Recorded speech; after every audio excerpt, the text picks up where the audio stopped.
Israel panen dari tumbangnya rezim Bashar al-Assad di Suriah. Seperti apa manuver Israel yang sejak dulu bermain di Suriah?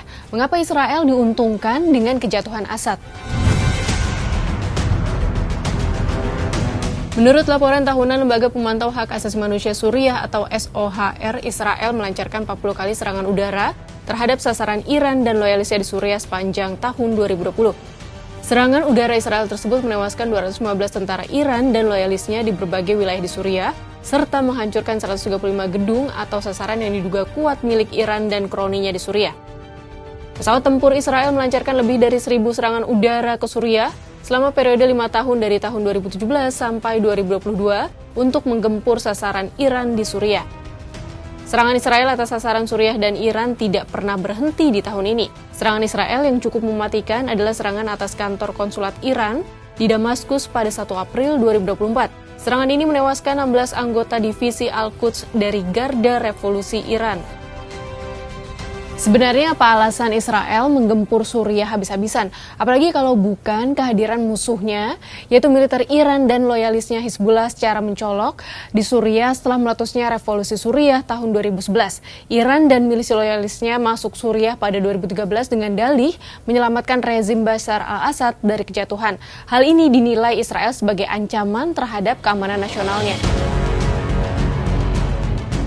Sebelum 2011, Israel punya sejarah relasi yang akur dengan Suriah. Israel merasa nyaman dengan berkuasanya rezim Assad di Damaskus sejak era Presiden Hafez al-Assad pada 1971 hingga 2000, hingga putranya Bashar al-Assad pada 2000 hingga 2024, karena rezim Assad sangat menghormati kesepakatan gencatan senjata di dataran tinggi Golan yang dicapai pada tahun 1974. Selama rezim Assad berkuasa tercipta stabilitas di dataran tinggi Golan. Setelah kehadiran Iran dan Hizbullah di Suriah, Israel bukan hanya memusuhi pemerintah Suriah dan pendukungnya, yaitu Iran dan Hizbullah, melainkan juga kelompok-kelompok oposisi Suriah yang sebagian besar berhaluan ideologi Islamis.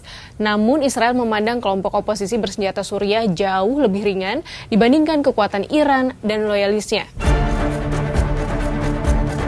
Israel mengklaim telah menghancurkan 80% infrastruktur militer Suriah sehingga Suriah tidak akan menjadi ancaman terhadap Israel dalam beberapa tahun mendatang.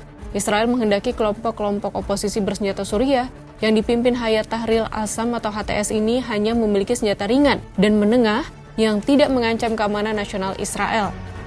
Israel juga melancarkan manuver masuk ke wilayah penyangga di dataran tinggi Golan yang membuat militer Israel hanya berjarak sekitar 30 km dari kota Damaskus. Manuver Israel di dataran tinggi Golan itu mendapat kecaman PBB dan masyarakat internasional. Israel bahkan memutuskan melakukan manuver dengan masuk lebih jauh ke wilayah di dataran tinggi Golan sebagai pesan politik dan sekaligus menguji reaksi pemerintah baru di Damaskus. Di mata Israel, secara geopolitik dan strategis tumbangnya rezim Assad melemahkan dan sekaligus sebagai lambang kekalahan Iran dan loyalisnya Hizbullah. Bisa dibilang Israel untung banyak di kejatuhan rezim Assad Suriah. Bagaimana menurut sahabat Kompas?